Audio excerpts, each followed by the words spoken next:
Pemirsa, pasangan suami istri ditemukan mengenaskan di dalam parit sedalam 2 meter di Binjai, Sumatera Utara.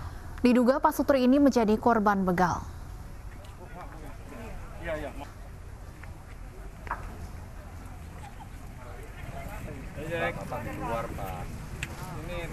Isak tangis keluarga korban pembegalan tak tertahan saat melihat kedua jasad korban tergeletak di dalam parit dengan kondisi mengenaskan.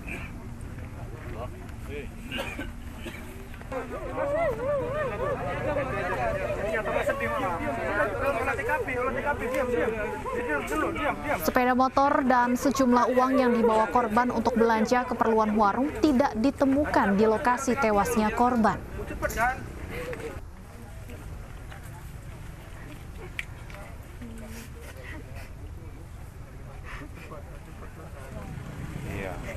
Diduga pasutri ini menjadi korban begal.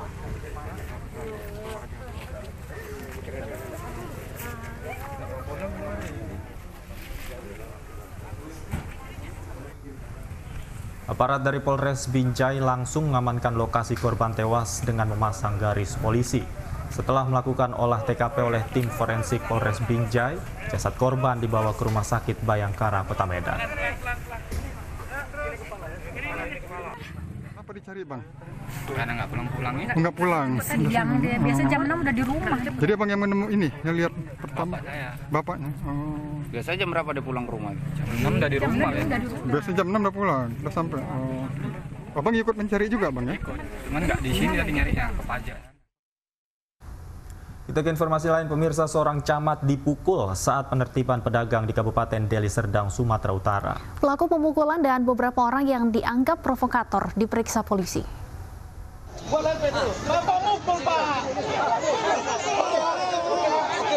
Inilah kericuan saat penertiban pedagang kaki lima di Jalan Perintis Kemerdekaan Kelurahan Galang, Deli Serdang, Sumatera Utara. Pedagang yang emosi dan tak terima ditertibkan protes dan memukul Camat Galang Fitrian Sukri. Aparat kepolisian dan Satpol PP langsung menangkap pelaku pemukulan dan sejumlah orang yang dituding sebagai provokator. Lanjut. Kasus ini dilaporkan ke Polsek Galang untuk ditindaklanjuti. Lanjut. Ya, tetap kita kedepankan hukum. Saya tadi sudah juga membuat laporan. Ya, kita juga ingin melihat sejauh mana apa motif. Oh, kita melaksanakan kegiatan penertiban karena ini kan jalan Pasar Galang Kota, ini kan jalan lintas Sumatera yang menghubungkan kabupaten kota selain Deli Serdang. Jadi selama ini kita lihat banyak kegiatan pusat pasar di luar pasar.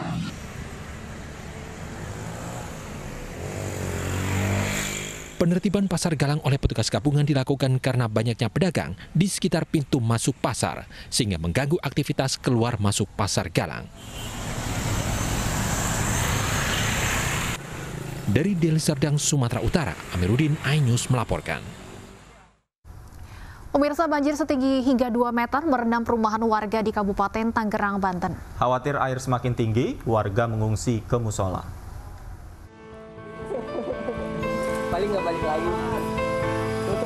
Banjir menerjang perumahan Prima, Kabupaten Tangerang, Banten. Ketinggian banjir yang merendam rumah warga berkisar 1 hingga 2 meter. Khawatir banjir semakin tinggi, warga pun mengungsi ke musola. Menurut warga, banjir kerap terjadi setiap tahun. Namun, banjir kali ini merupakan yang terparah. Oh, dalam di rumah saya aja sampai sepinggang dewasa. Kalau ininya mungkin di depan aja sudah ada dewasa. Mungkin aliran kali Cirarap itu tidak bisa menampung debit air karena air ini mengalir dari atas ke bawah semua ditampung ke Cirarap sehingga luber karena turapnya pun sendiri masih turap yang pendek, tidak turap yang tinggi. Banjir di perumahan ini terjadi sejak Minggu kemarin. Banjir terjadi akibat meluapnya Kali Cirarap setelah diguyur hujan lebat. Warga berharap pemerintah segera meninggikan tanggul Kali Cirarap agar luapan air sungai tidak membanjiri permukiman. Dari Tangerang, Banten, Aimarani, iNews melaporkan. Dan pemirsa, untuk mengetahui lebih lanjut terkait banjir yang terjadi di Tangerang, sudah bergabung bersama kami Bupati Kabupaten Tangerang Ahmed Zaki Iskandar. Selamat sore Pak Zaki. Sore, Mbak. Baik, Pak Zaki, bagaimana sejauh ini penanganan banjir di Tangerang? Kemarin dari Jumat malam sampai hari Sabtu dini hari, hujan besar memang, hujan sangat deras. Dan di Kabupaten Tangerang ada 11 kecamatan yang terdampak dari debit air hujan yang cukup tinggi pada saat itu. Untuk hari ini semuanya sudah menyurut ya, kemudian sudah surut semuanya di lokasi yang tadi disebutkan mungkin sekitar 10 sampai ada beberapa ruas jalanan, jaringan jalan yang 20 sampai 30 cm lagi. Nah, untuk banjir kemarin itu diakibatkan oleh hujan yang terjadi di kawasan Jabodetabek. Dan hujan lokal ini tidak mempengaruhi sungai-sungai besar sebetulnya. Jadi yang bermasalah itu kemarin adalah aliran sungai-sungai kecil, termasuk salah satunya adalah Kali Cirarap ini. Nah, kami setiap tahun juga berkoordinasi dengan Balai Besar Sumber Daya Air, ya, baik dengan Pemprov Banten maupun dari Kementerian PUPera untuk menormalisasi beberapa anak sungai. Hanya memang ini ada beberapa ruas yang salah satunya ada 2 kecamatan yang berbatasan dengan Kota Tangerang, yang tentu saja harus duduk bersama antara kabupaten dengan Kota Tangerang membahas aliran-aliran anak-anak sungai ini ataupun sungai-sungai kecil ini. Nah, ya, kami tidak bisa sendirian untuk menangani sungai ini, makanya perlu pembahasan lebih lanjut antar Kota dan Kabupaten Tangerang, Provinsi Banten dan Kementerian. Untuk sementara kita akan memprogramkan normalisasi dengan program dari TMMD-nya TNI, ya, di mana TNI nanti yang akan membantu mengeruk lumpur-lumpur dari anak-anak sungai tersebut. Ini yang bisa kita lakukan sekarang. Ya. Baik Pak Bupati, kalau untuk warga sendiri apakah saat ini masih ada yang mengungsi? Kemudian kondisinya seperti apa Pak? Mengingat saat ini masih dalam suasana pandemi Pak. Kalau di pengungsian sebagian besar sudah pulang ke rumah masing-masing ya. Pada saat hari Sabtu pagi pun saya langsung meninjau di beberapa titik lokasi, baik itu yang banjir maupun juga lokasi-lokasi pengungsian. Kami berusaha sekuat mungkin untuk menerapkan protokol kesehatan, di mana di lokasi-lokasi pengungsian selain disediakan masker juga kita siapkan juga petugas-petugas yang saat banjir itu petugas-petugas kesehatan yang sekaligus membantu mereka. Petugas kesehatan ini dikerahkan dari puskesmas terdekat atau fasilitas kesehatan terdekat. Nah, memang kondisi-kondisi seperti ini kita coba jangan sampai terjadi penularan COVID-19 seminimal mungkin. Ya Pak Zaki, untuk normalisasi dan pengerukan yang tadi Anda sampaikan, ini kapan ditargetkan akan selesai? Karena tentunya kita sama-sama berharap banjir seperti ini tidak kembali terjadi di kedepannya. Sebetulnya ada beberapa anak sungai kemarin, seperti salah satunya adalah Kali Sati, yang tadi saya bicarakan berbatasan dengan Kota Tangerang. Sebelum banjir pun sudah kita lakukan normalisasi sebetulnya Pak. Nah, sudah dilakukan normalisasi namun masih tetap banjir? Sudah, ya. Walaupun sekarang ini tidak separah beberapa waktu yang lalu ya, ketika awal tahun 2020 juga terjadi. Nah, hanya memang normalisasi ini berkaitan juga dengan wilayah yang berada di Kota Tangerang. Jadi percuma juga kita normalisasi di wilayah yang kabupaten, tapi kalau yang Kota Tangerangnya juga tidak dikeruk, tidak dinormalisasi, akan terjadi lagi. Nah, makanya tadi yang saya bicarakan, kita harus duduk bersama. Ada satu kasus lagi yang di Pasar Kemis juga sama. Ada salah satu pintu air yang cukup besar, kemudian jebol, ya sebelum hujan, sedang dilakukan perbaikan oleh Balai Besar Sumber Daya Air dan juga Dinas Bina Marga Kabupaten Tangerang. Tiba-tiba datang hujan. Nah ini juga menjadi kondisi yang tidak baik buat masyarakat ketika pintu air ini sedang dalam pekerjaan perbaikan, tiba-tiba datang hujan.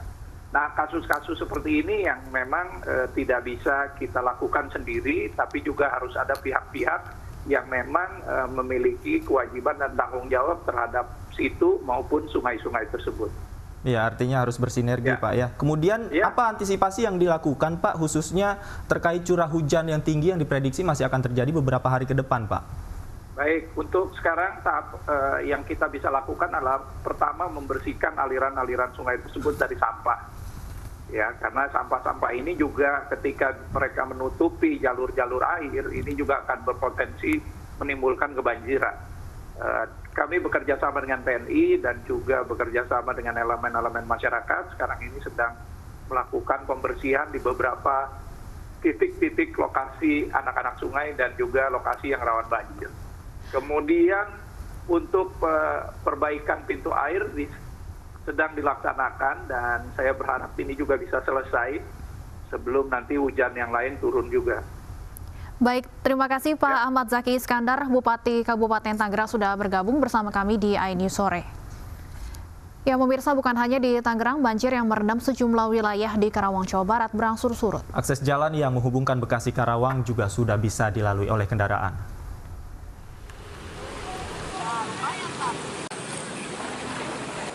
Sejumlah warga Tanjung Pura, Karawang, Jawa Barat ini terpaksa beraktivitas di tenda pengungsian darurat dengan kondisi seadanya. Mereka memilih bertahan di pengungsian karena rumah mereka masih terendam banjir dengan ketinggian mencapai 50 cm. Banjir yang merendam wilayah Karawang akibat luapan Sungai Citarum saat ini telah berangsur surut. Meski demikian, warga mengaku masih khawatir karena masih tingginya debit air di Sungai Citarum. Kemarin itu 80 cm, mungkin sekarang sudah turun jadi 50 cm. Sementara ini masih mengkhawatirkan juga karena masih ada cuaca yang masih mendung ya. Takutnya di sana hujan lagi. Citarum masih tinggi ya Pak? Masih tinggi. Sementara itu jalan utama penghubung Bekasi dan Karawang yang sempat terendam banjir juga sudah surut dan dapat kembali dilalui kendaraan. Dari Karawang, Jawa Barat, Muhammad Fahrudin, iNews melaporkan. Sementara itu pemirsa, hingga saat ini banjir juga masih menggenangi wilayah Pebayuran, Bekasi, Jawa Barat akibat jebolnya tanggul Sungai Citarum. Tim evakuasi terus berupaya menyisir permukiman warga yang berada di pinggir sungai untuk memberikan bantuan. Bang, ada megang api Bang, takut ini Bang. Dengan menggunakan perahu karet, tim marinir menyisir sungai untuk membantu korban banjir akibat jebolnya tanggul Sungai Citarum. Beberapa warga yang terjebak banjir langsung dievakuasi ke atas perahu karet. Hingga kini ketinggian banjir di sekitar Pebayuran masih lebih dari 1 meter. Sementara warga masih mengungsi di tenda yang dibangun seadanya. Ini kan saya membawa perahu karet nih Bu, membawa perahu karet. Dan pemirsa, untuk mengetahui lebih lanjut terkait banjir yang terjadi di kawasan Pebayuran sudah bergabung bersama kami dan Satgas Marinir Letnan Kolonel Ali Wardana. Selamat sore Letkol Ali Wardana. Selamat sore. Baik, Letkol Ali, sebelum menanyakan terkait proses evakuasi warga, saya ingin tanyakan bagaimana kondisi ketinggian banjir terkini di sana saat ini? Kondisi ketinggian banjir terkini dari tadi pagi sampai dengan sore ini sudah mulai turun. Berapa ketinggiannya saat ini, Pak? Kurang lebih 1,5 meter untuk yang persis di tanggul yang jebol sampai ke sawah ke bawah. Masih 1,5 meter. Baik, Pak Ali Wardana, kemudian apa saja yang saat ini yang sudah dilakukan oleh Satgas khususnya untuk membantu para warga korban banjir di sana? Yang kita lakukan sebagai Satgas adalah mendatangi titik-titik pengungsian, yang mana titik-titik pengungsian tersebut tidak bisa kemana-mana. Artinya di depannya air, di belakangnya juga air. Sehingga saat ini pengungsi itu masih berada di titik pengungsian yang sangat rawan karena tidak bisa akses jalan posisi titik pengungsian. Demikian. Apakah saat ini masih ada warga yang masih perlu dievakuasi, Pak, dari rumahnya? Ya, untuk saat ini pengungsi ini tidak mau dievakuasi karena merasa beberapa orang atau beberapa keluarga yang tidak ingin meninggalkan tempatnya karena ada harta bendanya yang akan dijaga. Harapannya sebenarnya kita bisa mengungsikan ke tempat yang lebih aman. Namun masyarakat pengungsi menolak untuk dievakuasi. Ada upaya persuasif Pak yang dilakukan Satgas untuk warga yang menolak dievakuasi? Kita berusaha untuk membujuk atau memberikan edukasi agar bisa dievakuasi ke tempat yang lebih aman. Baik. Baik, Pak, apakah ada kendala, Pak, selain mungkin warga yang menolak untuk dievakuasi, kendala yang dihadapi oleh petugas di lapangan untuk mengevakuasi, Pak?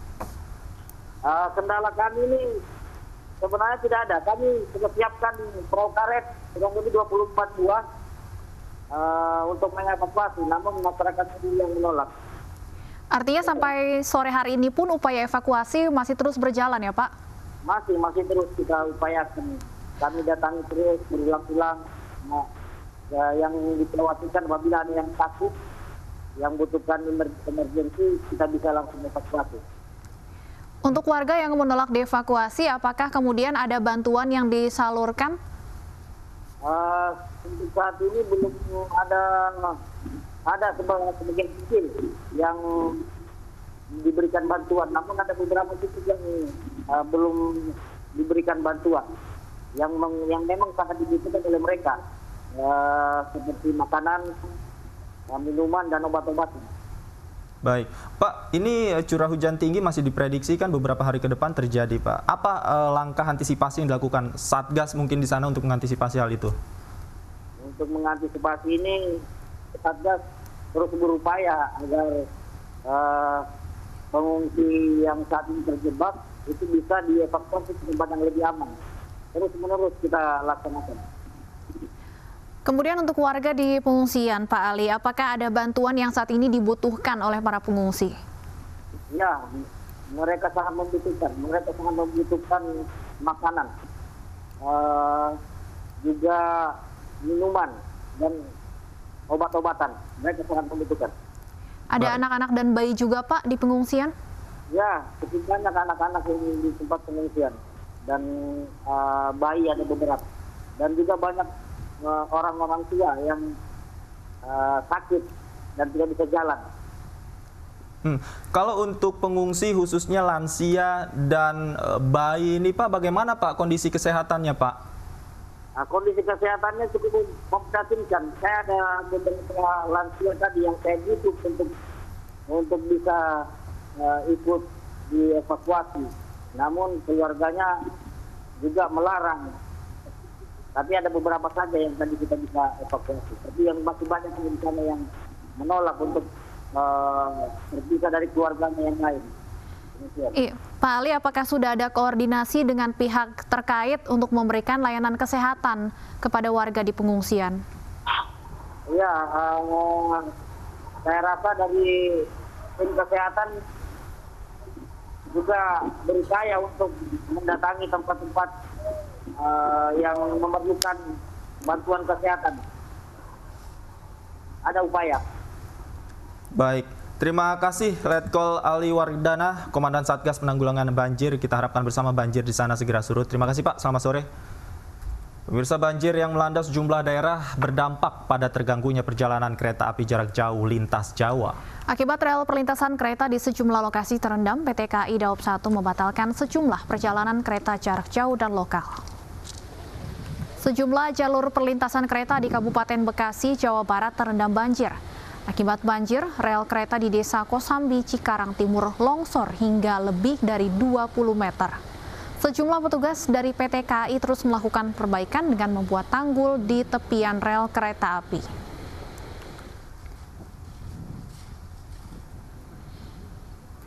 Akibat rel perlintasan kereta di sejumlah daerah terendam banjir, PT KAI Daop 1 membatalkan sejumlah perjalanan kereta api baik jarak jauh maupun kereta api lokal. Saat ini PT KAI Daop 1 masih fokus pada upaya perbaikan rel dan lintasan kereta agar perjalanan bisa segera pulih.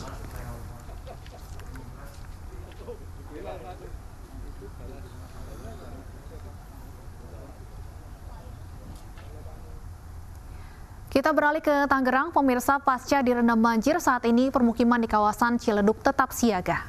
Dan kita akan segera bergabung dengan rekan kami Revika Sibarani untuk melaporkan situasi terkini di sana. Revika, Seperti apa situasi saat ini di Ciledug? Apakah banjir masih terjadi? Ya, Davi, Stefani dan pemirsa, dapat kami informasikan banjir yang sempat menggenangi wilayah Ciledug Indah Kota Tangerang pagi tadi sudah mulai surut. Banjir yang disebabkan oleh luapan air Kali Angke yang berada di belakang saya ini sudah terjadi sejak Sabtu lalu, dan memang informasi yang kami sampaikan dari warga sekitar, banjir pada awal tahun ini merupakan banjir terparah jika dibandingkan pada awal tahun 2020 maupun tahun-tahun sebelumnya, di mana ketinggian air banjir di perumahan Ciledug Indah 1 maupun Ciledug Indah 2 ini berkisar 1,5 meter hingga 2 meter. Dan bahkan bukan hanya perumahan dari Ciledug Indah 1 dan 2 saja yang tergenang banjir, namun ini juga memutus akses jalan Kiai Haji Hashim Asari yang membelah Kali Angke. Ini akhirnya terputus dan kendaraan baik roda 2 maupun roda 4 sejak Sabtu lalu ini tidak dapat melintas. Dan dapat kami informasikan untuk mengatasi banjir yang sempat terjadi ini cukup besar pada hari Sabtu lalu, Dinas PUPR juga sempat membuat tanggul sementara menggunakan barier yang dilapisi karung pasir sehingga akhirnya ini bisa sedikitnya menahan laju air. Dan untuk mengetahui terkait kronologi banjir yang terjadi di perumahan Ciledug Indah ini, saat ini saya akan mengajak Anda untuk berbincang dengan petugas keamanan setempat yang juga merupakan warga yang sudah tinggal di tempat ini sekitar 30 tahun. Saat ini saya akan mengajak berbincang Bapak Jawir. Selamat sore Bapak Jawir, boleh mendekat Pak? Selamat sore. Sore Pak. Selamat sore, selamat sore. Sehat Pak? Alhamdulillah sehat selalu. Bapak Jawir, ini boleh dijelaskan, kita bersyukur pada hari ini sudah surut begitu ya Pak banjir. Ini bisa dijelaskan sebelumnya kronologi banjir seperti apa Pak, air Kali Angke meluap? Ya meluapnya ini luar biasa, nggak kayak tahun-tahun yang lalu, ini lebih tinggi, meluapnya lebih tinggi. Masuknya air ke jarak kayak tsunami.